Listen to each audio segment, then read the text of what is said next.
लोक संस्कृति से जुड़े हुए कुछ महत्वपूर्ण तथ्य। और जैसे कि पहले पढ़े थे, पहाड़ी चित्रकला के विकास की 3 प्रमुख जो शाखाएं हैं वो हैं आपकी पहली बासोहली और फिर कांगड़ा और गढ़वाली शैली 3 हो गए। और 16वीं से 19वीं ईस्वी तक जम्मू से लेकर गढ़वाल तक की जो चित्रकला प्रचलित रही उसे पहाड़ी चित्रकला चित्रशैली कहते हैं। गढ़वाल चित्रशैला पहाड़ी चित्रशैला की एक धारा है। और पृथ्वीपति शाह के समय 1658 में शाहजहां ने 2 दरबारी कवि चित्रकार कुंवर श्यामदास तथा पुत्र हरिदास श्रीनगर पहुंचे। चित्रकार हरिदास का पुत्र हीरालाल व हीरालाल के पुत्र मंगतराम हुए। मंगतराम के पुत्र मौलाराम गढ़वाली चित्रकला के महान चित्रकार थे। गढ़वाली शैली के बैरिस्टर मुकुंदलाल जी ने चित्रकार मौलाराम का समय 1743 से 1833 ईस्वी तक माना है। मौलाराम की चित्रों की प्रसिद्ध दिलाने में मुकुंदलाल जी का महत्वपूर्ण योगदान था। और चित्रकार मौलाराम को 5 कला प्रेमी पंवार शासक प्रदीप शाह, ललित शाह, जगजीत शाह, प्रद्युमन शाह एवं सुदर्शन शाह इनका संरक्षण मिला था। तो कभी भी इन पर भी प्रश्न बन सकता था कि इनमें से कौन कौन जो पंवार वंशों के शासक है उनके साथ मौलाराम का संबंध जुड़ा हुआ है। तो गढ़वाली चित्रशैला जिसे कांगड़ा शैली का प्रभाव दिखाई देता है। और गढ़वाली शैली के चित्र की खोज बैरिस्टर मुकुंदलाल जी ने की थी। और मोरप्रिया चित्र मौलाराम का प्रारंभिक अवस्था का चित्र है जिसमें पक्षियों का अंकन किया गया है। तो पूरे मोरप्रिया, तो मोर से आप पक्षी का अनुमान लगा सकते हो, तो पक्षियों से जुड़ा हुआ ये चीज़ है। और फिर है गढ़वाली शैली की चित्रकला के सूत्रपात हीरालाल थे जो चित्रकार मौलाराम के वंशज थे। और उसके बाद है मौलाराम के बाद गढ़वाली शैली के चित्रकार उनके वंशज ज्वालाराम, शिवराम, आत्माराम, अजबराम, तेजराम आदि सभी गढ़वाली शैली के चित्रकार हुए थे। तो इन सभी का नाम भी याद रख लीजिएगा। और चंद्रमुखी का चित्र मौलाराम द्वारा बनाया गया है, जिस चित्र में मौलाराम ने कविता भी लिखी है। चंद्रमुखी में कविता भी लिखी है, ये भी याद कर लीजिएगा। और हिंडोला व मस्तानी चित्र का चित्रांकन मौलाराम ने किया था। बाघ व घुरूर चित्र भी मौलाराम की चित्रावली है। तो ये मौलाराम और इनकी चित्रवाली भी आप याद कर लीजिए किस किस की है, तो ये भी प्रश्न बन सकता है। और दंपति चित्र में मौलाराम ने प्रद्युमन शाह व उनकी रानी के चित्र का चित्रांकन किया था। तो प्रद्युमन शाह की जो बीबी और उनकी रानी थी मतलब, तो उनका जो चित्र बनाया था वो भी मौलाराम ने बनाया था। और चैतु व माणकू 13 चित्रों की रक्त में हिरण माला का चित्रांकन गढ़वाली शैली में चैतु ने किया था। तो चैतु और माणकू इनमें से भी कई सवाल बनते हैं कि कौन किसका वो है, तो ये भी नोट कर लीजिएगा। और चैतु ने कृष्ण लीलाओं के चित्रण का ख्याति प्राप्त की थी और वह अपने बनाए चित्रों को पृष्ठभाग पर हस्ताक्षर करते थे। तो चैतु जो थे वो कृष्ण लीलाओं से संबंधित चित्र बनाते थे और हस्ताक्षर भी करते थे। और मणिराम वैरागी भी चैतु के समय के चित्रकार था। और आँख मिचौली नामक रंगीन चित्र का चित्रांकन माणकू ने किया था। तो आँख मिचौली ये भी माणकू ने बनाया था। और माणकू ने जयदेव रचित गीत गोविंद का चित्रण 1830 में किया। और माणकू देवलगढ़ समीप रामपुर निवासी था, तो रामपुर का निवासी था। और चैतु माणकू चित्र का सुदर्शन शाह के दरबारी कवि थे। और यह है कुछ उत्तराखंड के आर्ट संग्रहालय, तो इनमें से प्रश्न बन सकते हैं। तो मौलाराम आर्ट गैलरी श्रीनगर में हो जाएगा आपका। और महाराजा नरेंद्र शाह संग्रहालय नरेंद्र नगर टिहरी गढ़वाल में। और कुंवर विचित्र शाह संग्रहालय टिहरी में। और गिरजा किशोर जोशी संग्रहालय जो अल्मोड़ा में हो जाएगा आपका। मुकुंदलाल जी का संग्रहालय पौड़ी कोटद्वार में। और वीरेंद्र शाह संग्रहालय देहरादून। और राष्ट्रीय संग्रहालय ये तो सभी को पता होगा नई दिल्ली में है। और न्यूयॉर्क संग्रहालय में बाज बहादुर चंद का चित्र रखा हुआ है। और कस्तूरी भाई लाल भाई संग्रहालय अहमदाबाद में स्थित है। तो भाई भाई जो होते हैं ये शब्द ज़्यादातर हम गुजरात साइड से वो करते हैं, जैसे अमित शाह भाई वगैरह बोलते हैं ना, तो इससे आप अहमदाबाद गुजरात में आते तो उससे अनुमान लगा सकते हो। और सीताराम शाह संग्रहालय वाराणसी उत्तर प्रदेश में स्थित है। और सैलिस माटनी पुस्तकालय रामगढ़। और महादेवी वर्मा संग्रहालय रामगढ़, जो ये रामगढ़ में महादेवी वर्मा जी का इन्होंने अपना घर बनाया था, तो अब उसी को सरकार ने उनका संग्रहालय बना दिया। और ये प्रश्न तो अभी कनिष्ठ साहित्य के पेपर में आया था कि लोक संस्कृति संग्रहालय भीमताल के खुटानी में यशोधर मठवाल जी द्वारा बनाया गया था। तो उनमें आया था कि किसने बनाया है करके, तो यशोधर मठवाल जी ने बनाया था।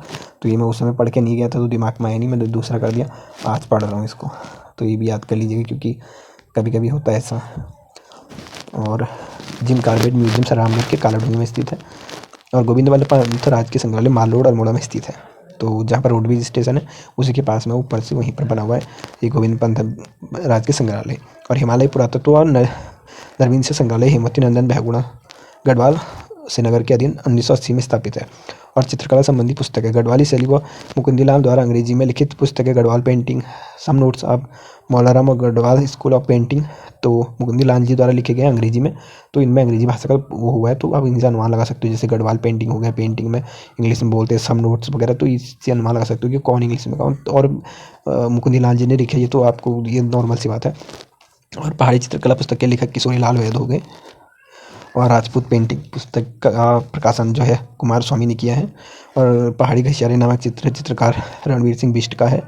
और गढ़वाली चित्रशैली एक सर्वेक्षण पुस्तक के लेखक यशवंत सिंह कटौच जी हो गए।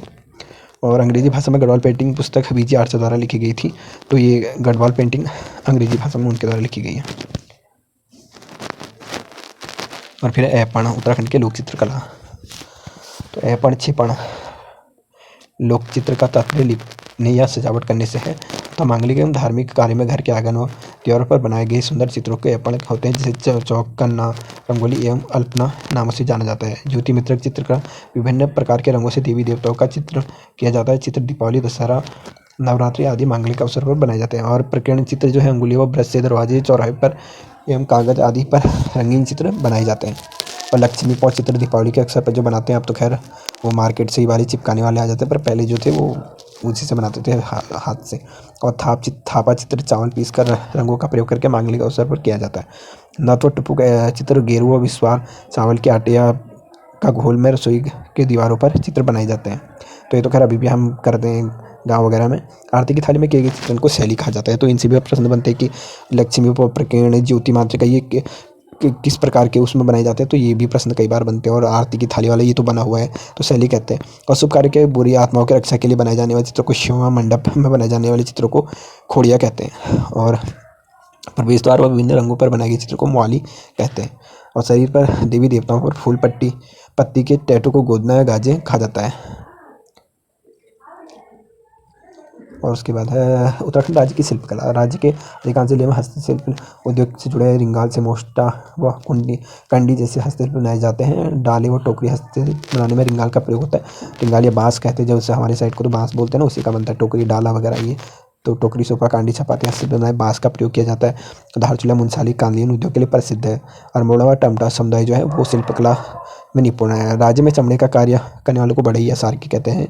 और लोहागढ़ चंपावत में चर्म कार्य के लिए जाना जाता है। और राज्य में भीमल की लकड़ियों को कुछ समय पानी में रखने के बाद लकड़ियों को छान निकाल कर अच्छे बनाए जाते हैं, जिनका प्रयोग अनेक कार्यों के लिए किया जाता है। तो भीमल वाला भी ये प्रश्न बना था अभी कि किसकी लकड़ी से रेत से बनाया जाता है, और आग वगैरह के लिए, तो इनमें कन्फ्यूजन वाला सवाल था, पर भीमल उसका आंसर था।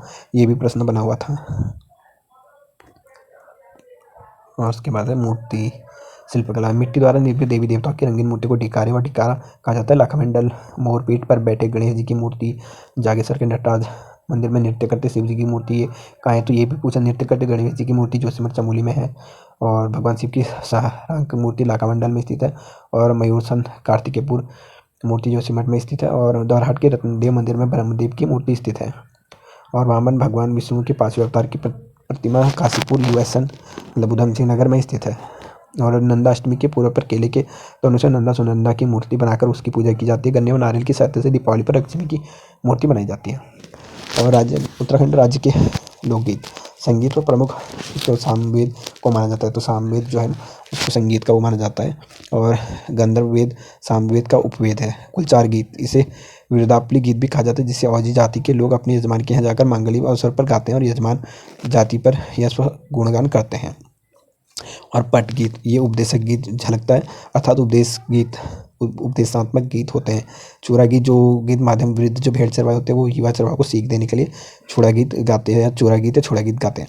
और हुड़की बोल गीत जो कुमाऊं में कृषि संबंधित गीत है, जो खरीफ की फसलों और रुपाई के समय गाया जाता है। और भाटा साटा एक प्रकार का मनोरंजनात्मक गीत है। और बाजूबंद नृत्य एक प्रणय संवाद नृत्य गीत है, इसे दोड़ा नृत्य के नाम से जाना जाता है। और रमाई क्षेत्र जौनपुर में गाए जाने वाले इस गीत को जंगलों में बाज बुरास चीड़ आदि पेड़ों के नीचे बैठकर गाया जाता है। बाजूबंद गीत पेड़ों के नीचे, ठीक है। और गढ़वाल में सदैई गीत का विषय वस्तु भाई बहन का प्रेम है। तो सदैई गीत जो है किससे जुड़ा हुआ है, ये प्रश्न बनेगा, तो सीधे भाई बहन के प्रेम से आप इसको जोड़ सकते हो। और दूड़ा गीत के माध्यम से पर्वतीय क्षेत्र में घास काटने महिलाएं दूर पशु चराते युवाओं से उनका परिचय पूछती है। तो कहीं प्रश्न बन सकते हैं, कहीं से भी बन सकते हैं। अब जरूरी नहीं कि कनिष्ठ में ये नहीं है तो अगले में नहीं आएंगे, तो इनको अच्छे से याद कर लीजिएगा। और घुघुती बासुती खांदी क्या है, ये एक प्रकार का बाल गीत है जिसे बच्चे को घुटनों पर बिठाकर प्रस्तुति शैली में गाया जाता है। तो हम भी जब बचपन में छोटे बच्चे होते हैं ना, उनको ऐसे पाँव में उठा के घुघुती बासुती वाला गीत करते हैं। तो आप सभी ने किया होगा जो है अभी पुराने ज़माने के कुछ। और अटकण बटकण एक प्रकार का लघु खेल गीत है। और प्रेम या प्रणय गीत, झमेलो गीत गढ़वाल का प्रणय प्रसंग गीत है जिसमें नारी हृदय की वेदना का सौंदर्य का वर्णन मिलता है। और झमेलो गीत को प्रत्येक पद के अंत में झमेलो गीत कहा या गीत बसंत पंचमी के लेकर विश्व संक्रांति तक गाया जाता है। चौफला गीत स्त्री और पुरुष द्वारा सामूहिक रूप से गाया जाने वाला प्रेम गीत है जिसमें रति हस मनहार आदि गाए जाते हैं। लामण, ये चौफला वाला भी आया था।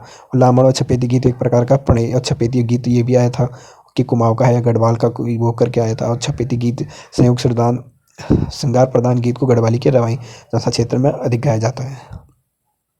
और ठुलखेल गीत कुमाऊं के पुरुषों द्वारा कृष्ण जन्माष्टमी के अवसर पर गाया जाता है। ठुलखेल गीत के मुख्य गायक को बखणिया कहा जाता है और ठुलखेल गीत रामायण की कथा पर आधारित है। और ऋतु गीत और गृह गीत। और बसंत गीत गढ़वाल के बसंत आगमन पर किशोर किशोरियों फ्यूनान के फूलों को इकट्ठा करते हुए सुबह एकत्रित करके घरों की थैली में डाले जाते हैं। तो बसंत गीत ये फूल दे वगैरह की बात करें। और चौमासा गीत ये भी आपका अभी कनिष्ठ साहित्य के पेपर में आया था। और 12 मास गीत गढ़वाल में गाया जाने वाला ऋतु गृह गीत है। और लाली गीत एक प्रकार का ऋतु गृह गीत है। और होरी गीत बसंत में होली के दिन गाया जाता है। होरी गीत खुदेड़ गीत ससुराल में लड़के मायके की याद में गाती हैं। और सयाना गीत जौनसारी में दीपावली के अवसर पर लड़कियां मायके में आती है और मायके से आकर उन्हें बचपन की सहेलियों को मिलने का अवसर प्राप्त होता है। तो सयाना गीत इसे बोलते हैं, सहेलियों से गीत गाती। और नृत्य गीत हो गया चांचरी भौना गीत। गढ़वाल और कुमाऊं के क्षेत्रों में नृत्य गीत इसे उत्तरायणी मेले के अवसर पर गाया जाता है। और जौड़ा गीत कुमाऊं में माघ महीने में गाए जाने वाला एक सामूहिक नृत्य है। और थड़िया गीत सामूहिक नृत्य प्रधान गीत को विलंबित व मध्य में गाया गया जाता है। गीत में लोक नायकों की गाथाएं गीत के रूप में गाई जाती हैं। और बैर गीत एक तर्क कुमाऊं क्षेत्र का तर्क प्रधान वाद विवाद नृत्य गीत है। संस्कार गीत हिंदू धर्म में 16 संस्कार होते हैं, ये तो आप सभी ने पढ़ा होगा। और कुमाऊं के संस्कार गीतों को सुख नाखार व न्योतोणो कहते हैं। गढ़वाल में संस्कार गीतों को मांगला व मांगल कहा जाता है और सगुन गीत भी कहते हैं। और जोहार के भोटिया लोग संस्कार गीतों को सुगुना कहते हैं। और राज्य में पौराणिक लोक कथाएं को जागर कहते हैं, इससे भी प्रश्न बना था अभी उसमें कष्ट में। और देवी देवताओं के आह्वान करने के लिए गीत, तो ये जागर वगैरह ये इसी को कहा जाता था कि जागर, तो ये तो सरल था खैर। और जो प्रमुख लोक कथाएं हैं राजुला मालूसाही व जीतू गढ़वाल गीत कुमाऊं गढ़वाल में प्रसिद्ध पवाड़े व लोकगीत कथाएं हैं। और जागर गीत पौराणिक व्यक्ति व देवी देवताओं की लोक कथाएं हैं जिन्हें पांडव जागर, गंगनाथ जागर, भैरवनाथ जागर आदि कहते हैं। कुमाऊं के चंद्र शासक तिरुमल चंद्र ने भारत चंद्र के पवाड़े प्रसिद्ध हैं। कुमाऊं के राजुला मालूसाही का प्रणय लोकगाथा प्रसिद्ध है। गढ़वाल में रामी बैराणी लोकगाथा प्रसिद्ध है। और वीरों की जवानी पर आधारित गीतों को गढ़वाल में पवाड़ा व कुमाऊं क्षेत्र में भेड़ू या कटकू कहा जाता है। भगनौल गीत एक न्योली कुमाऊं क्षेत्र में गाए जाने वाला अनुभूति प्रधान गीत है। भगनौल गीत मेलों में हुड़ के धुन पर नृत्य के साथ गाए जाते हैं। तो ये भगनौल गीत कुमाऊं क्षेत्र का, तो ये इससे जो पहले पेपर हुआ था किसी में आया था वो 2024 या 25 में आया था। खैर 25 में तो नहीं, 2024 में एक दो पेपर जो पहले हुए थे यूकेएसएससी या उस पर, तो उसमें ये प्रश्न बना था। और गढ़वाल में कफुआ गीत सुमसेरू देवता की स्मृति में गाए जाते हैं। जागर नृत्य में जिस व्यक्ति का आहुति की आत्मा अवतरित होती है उससे स्थानीय भाषा में डंगरिया कहते हैं। तो ये कुछ महत्वपूर्ण थे। तो अगर आपको इसकी पीडीएफ वगैरह चाहिए होगी तो मुझसे ले लीजिएगा।